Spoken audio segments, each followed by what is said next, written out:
some people who are affected by this don't even know that that's what happened. And when they do find out, Cooper says, oh, well, we'll pay for this round of IVF for you. Well, some of these couples, this was the one chance they had. This one round was the last time or the only time they could do it. And so then they just don't get biological children because Cooper Surgical messed up. Hey guys, this is a little bit more of a serious video today. We're talking about Cooper Surgical and how they affected a ton of embryos and made it so some couples may never have kids again, or at least biological children. We kind of live in a digital age where hacking is constantly going to happen, so I do think it is a company's responsibility to actively fight against these hackers. But something like this, and it just shows you what happens when a massive company is left unchecked and then they mess up pretty big. Cooper Surgical is a leader in the fertility industry, and Cooper is even like a bigger conglomerate off of that in the medical space. And what happened is they had a ton of their culture media be recalled because it didn't have magnesium in it. So what does that mean? In vitro fertilization, or IVF as it's more commonly known, basically they extract embryos and then they put this culture media with the sperm as it fertilizes and as the embryos develop. Well, a massive amount of their media that they had sent out didn't have magnesium, which is a basic element for culture media, which means that a ton, if not every single embryo that this was used on, passed away. For those of you who don't know, IVF is not for the weak or the faint of heart. It is intense. You have to take a ton of hormones, and then on top of that, the extraction is extremely painful. It takes months, your whole body chemistry changes to get these eggs to drop, then to have them extracted, then the waiting period of seeing if it worked. Not to mention, it is extremely expensive.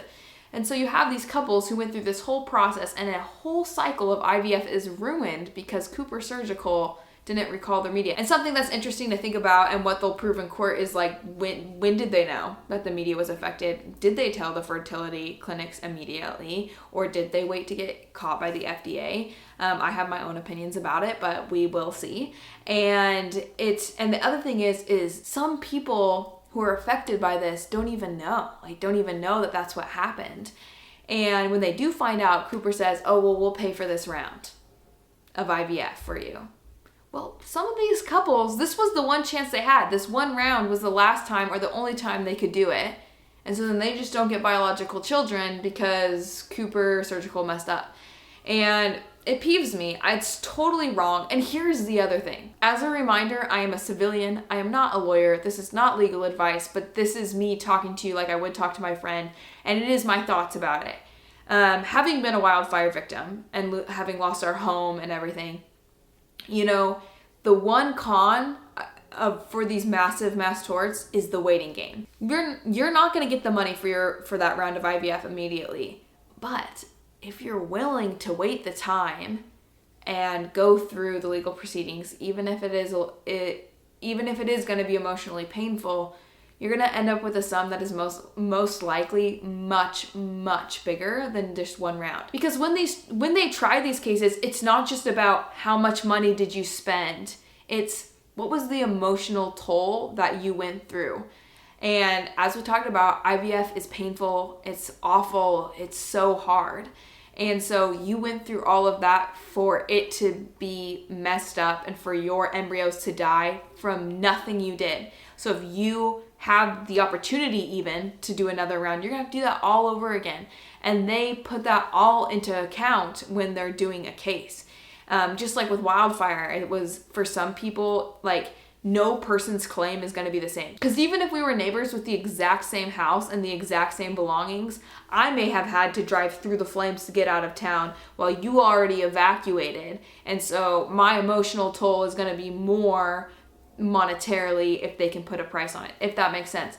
So these Cooper Surgical cases is going to be the same. It's going to be case-by-case basis, and they're going to take into account more than just the cost of a cured. And here's the other thing, like, Cooper Surgical is going to pay for the actual cost of your run. Are they paying for the gas you spent to get to the clinic? A lot of people have to take time off work to do this, to get the extractions. Are they going to pay for that? What about all the other things that you aren't thinking about cost-wise? Like, who says Cooper Surgical is going to pay those? I bet you they aren't. So it's really hard because I know there's a lot of couples who don't want to do the legal proceedings just for the fact that it brings up a lot of trauma. But in my opinion, you deserve to be paid for what went wrong. It was not your fault. You did nothing. And you got screwed over in a massive way, in a way that affects like your family and your future children. And I think that is so wrong. And here's the other thing. If not enough people stand up for this mistake, Cooper Surgical will most likely do it again. I don't know if that's true, but most corporations, that ends up being the case. You should not have to fight to make sure it doesn't happen to someone. You shouldn't have to. It wasn't your choice that made this happen. However, you can help assure that it won't happen again by taking a legal proceeding to them, because that's how companies listen. So if you were affected by Cooper Surgical during your IVF process, you can sign up by clicking here. You can get a free case evaluation by clicking here. So if you're new on my channel, I really believe in full transparency. There's a lot of lawyers who will offer you a free case evaluation. This is something lots of firms do. I'm always going to recommend Mark, and I'm always going to link Mark. He is the lawyer who helped us when our house burned down, and I know that he gets his clients the biggest settlements he can, and most importantly, he actually cares. But you are always free to choose what lawyer you think fits best for you. Thanks for watching, guys.